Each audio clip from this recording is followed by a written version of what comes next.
Hi guys, welcome to I dream. నేను మీ Chanakya. Big boss 8లో కూడా మరి అయితే థర్డ్ వీక్లో అయితే ఎలిమినేట్ అయిపోయిన అభయ్ గారు ఇప్పుడు మనతో పడుతున్నారు. మరి వచ్చిన దానికి కారణాలు ఏంటో ఆయన అడిగి తెలుసుకున్నాం. Abhay bro, hi hi. ఎలా ఉన్నావు? Super super. బయటకు వచ్చినా కానీ నీలో ఉన్న ఆ తేజస్సు, హ్యాపీనెస్ మాత్రం తగ్గలే. ఏంది కారణం? ఏంది అంటే ఏం లేదు, నేను ఏదున్నా లైఫ్లో ఒక ఎక్స్పీరియన్సే, దాని నుంచి నేర్చుకొని ముందుకు పోవాలన్న మెంటాలిటీ డలింగ్ అది. సో వచ్చినాం, బయటకు వచ్చినాం, వాట్ ఎవర్ జరిగింది ఏదో జరిగింది, ఏమవుతుంది దాని నుంచి ఏం నేర్చుకోవచ్చు అన్న ఒక మైండ్ సెట్తో వచ్చేసిన అంతే. తెలుగు బిగ్ బాస్ చరిత్రలో ఇప్పటి వరకు ఎవరికి రాని అనూహ్యమైన పరిణామం నీతో వచ్చింది. రెడ్ కార్డ్ అనేది ఎలా ఉంటుందో కూడా తెలియదు. లాస్ట్ టైం అయితే ఎల్లో కార్డ్ చూసినాం, కానీ నీ వల్ల రెడ్ కార్డ్ అనేది ప్రేక్షకులు అందరూ చూసినారు. ఆ రెడ్ కార్డ్ చూడగానే నీకేమనిపించింది? అంటే రెడ్ కార్డ్ అనేది జనరల్లీ చాలా డేంజర్ కదా. రెడ్ అంటే అది ఏదో ఫిజికల్ డ్యామేజ్కో, ఫిజికల్ వైలెన్స్కో, అమ్మాయిలతో అసభ్యంగా బిహేవ్ చేసినందుకో, ఇట్లాంటి వాటికి ఇచ్చుంటే ఇంకా పెద్ద ఇంపాక్ట్ ఎక్కువ ఉండేదని అనిపించింది. ఎందుకంటే నేను వరుసగా 3 వారాలు తిట్టుకుంటూనే వెళ్ళిన తర్వాత, నాకు వార్నింగ్ ఇచ్చిన తర్వాత కూడా నేను అట్లే బిహేవ్ చేస్తే నాకు ఇచ్చి ఉంటే ఎస్ అని అనిపించేది. కానీ నాకు వార్నింగ్ రాలే అన్న బాధ ఉంది కదా, దానివల్ల మరీ రెడ్ కార్డ్ ఇచ్చేంత ఏం చేసినా అని నాకు అదొక్కటి కొంచెం డిసప్పాయింట్ అయినా. ఎగ్ టాస్క్లో అయితే సో మీరు చేసింది, మీరు నార్మల్గా వర్బల్గానే అంటే, సో చేతులతో డ్యామేజ్ చేసింది కానీ లేకపోతే వైలెంట్గా ఆడింది పృథ్వీ. ఎట్లా నూకిరు తెలుసా బ్రో, ఒక్కొక్కరిని ఆడోళ్ళనే నూకేస్తున్నారు ఇట్లా మొత్తం. ఏది మన బియ్యం సంచులు ఇసిరేస్తున్నారు.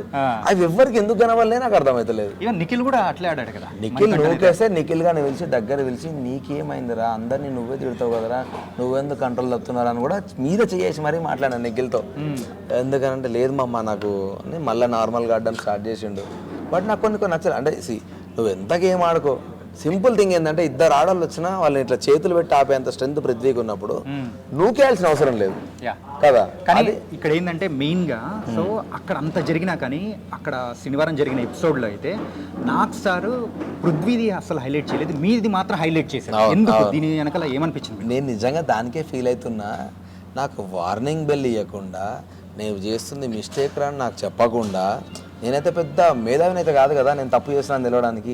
ఒక హంగర్లా, బాధలా, గేమ్ ఓడిపోయిన దాంట్లో మనం ఎన్నో మాట్లాడతాం.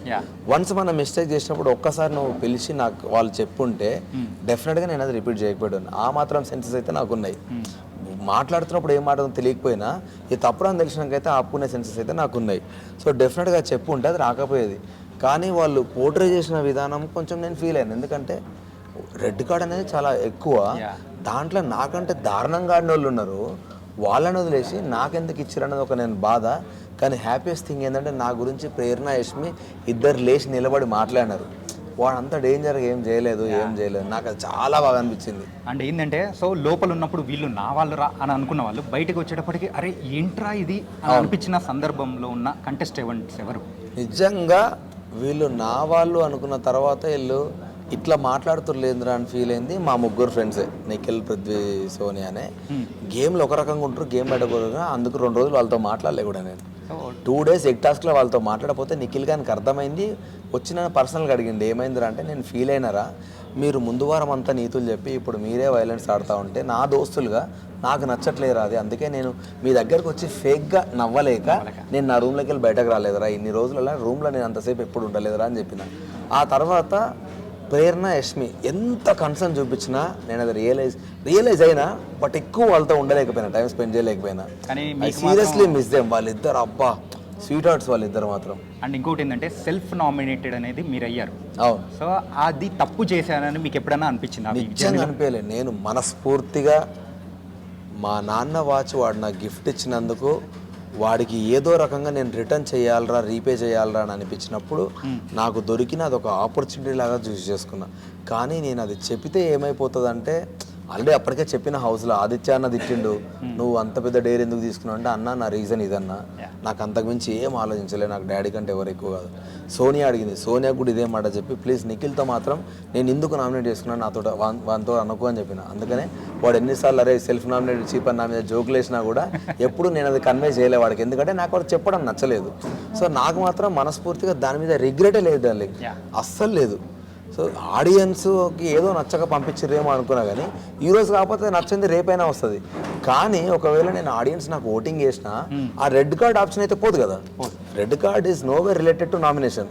సో ఆ రెడ్ కార్డ్ ఆప్షన్ ఏదైతే హైలైట్ అయిందో దానికి ఒకటే నేను ఫీల్ అయింది ఏంటంటే నాకు ఒక్కసారి వార్నింగ్ ఇస్తే బాగుండేది అన్నట్టు. యా అండ్ ఇంకోటి ఏంటంటే సో ఎన్టీఆర్ గారికి కూడా మీరైతే స్టోరీ వినిపించారని బాగుంది. రామన్న యూత్ అప్పుడు Ramanna Youth. And Devara movie release అవబోతుంది, ఏంటి దాని సంగతులు ఎలా అనిపిస్తుంది? బయటికి రాగానే విన్నారా ఏంటి?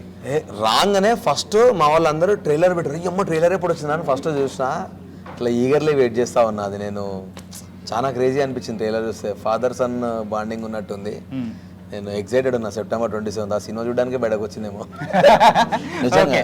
అండ్ వైల్డ్ కార్డ్ ఎంట్రీగా కూడా మీరు వెళ్తే బాగుంటుందని చెప్పేసి ప్రేక్షకులందరూ కూడా అనుకుంటున్నారు, వెళ్ళాలని కూడా. నిజంగా హానెస్ట్గా మీరు అనుకుంటే బరాబర్ వెళ్తా. ఏవైతే నేను ఆడలేకపోయినా లేకపోతే నేను ఇట్లా చేసినాను అన్నారో అవి రిపీట్ కావు. ఫినాలే దాకా బయటకు రాను, ఇదైతే నా గ్యారంటీ. ఆల్ ద బెస్ట్ అన్న. Thank you bro, thank you so much, thank you. So guys అదనమాట మరి అభయ్ గారి ఇంటర్వ్యూ. మరో ఇంటర్వ్యూతో మళ్ళీ కలుద్దాం. అంతవరకు take care. This is your channel.